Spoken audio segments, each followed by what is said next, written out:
When U.S. President Donald Trump hit China with tariffs in his first term, Vietnamese entrepreneur Hao saw an opportunity. His company is one of hundreds of businesses that have emerged to compete with Chinese exports that have increasingly been facing restrictions from the West. Lee's SHDC Electronics, which sits in the budding industrial hub of Haidong, sells $2 million, 1.5 million pounds, worth of phone and computer accessories every month to the United States.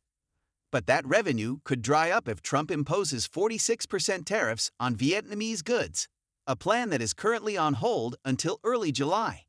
That would be catastrophic for our business, Lee says. And selling to Vietnamese consumers is not an option, he adds. We cannot compete with Chinese products. This is not just our challenge. Many Vietnamese companies are struggling in their own home market. Trump tariffs in 2016 sent a glut of cheap Chinese imports, originally intended for the U.S., into Southeast Asia, hurting many local manufacturers.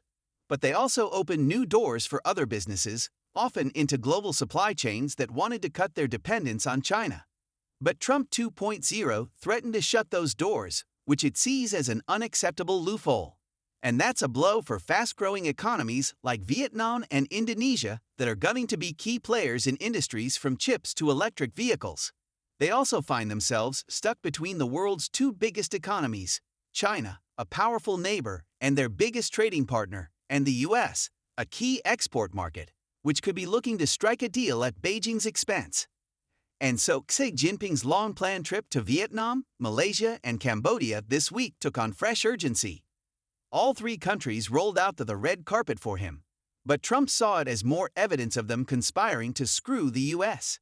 The White House will use its upcoming negotiations with smaller nations to pressure them into limiting their dealings with Beijing, according to reports.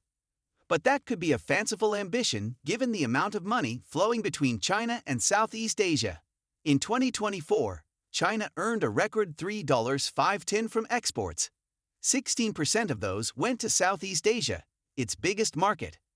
Beijing, in turn, has paid for railways in Vietnam, dams in Cambodia, and ports in Malaysia as part of its Belt and Road Infrastructure program that seeks to boost ties abroad. We can't choose, and we will never choose, between China and the U.S., Malaysia's Trade Minister Tengku Zafrul Aziz told the BBC on Tuesday ahead of Xi's visit. If the issue is about something that we feel is against our interest, then we will protect ourselves. In the days after Trump unveiled his sweeping tariffs, Southeast Asian governments scrambled into deal-making mode, in what Trump described as a very productive call with Vietnamese leader To Lam. The latter offered to completely scrap tariffs on U.S. goods.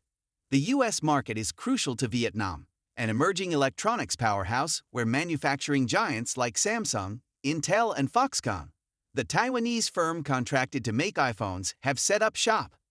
Meanwhile, Thai officials are headed to Washington with a plan that includes higher U.S. imports and investments. The U.S. is their largest export market, so they are hoping to avoid the 36% levy on Thailand that Trump may reinstate. We will tell the U.S. government that Thailand is not only an exporter but also an ally and economic partner that the U.S. can rely on in the long term, Prime Minister Paetongtarn Shinawatra said. The Association of Southeast Asian Nations, ASEAN, has ruled out retaliation against Trump's tariffs, instead choosing to emphasize their economic and political importance to the U.S. We understand the concerns of the U.S., Mr. Zafrul told the BBC. That's why we need to show that actually we, Asian, especially Malaysia, can be that bridge. It's a role that Southeast Asia's export-driven economies have played well. They have benefited from both Chinese and U.S. trade and investment. But Trump's paused levies could derail that. Take Malaysia, for instance. In recent years, chip manufacturers from the U.S. and elsewhere have invested there, as Washington blocks the sale of advanced tech to China.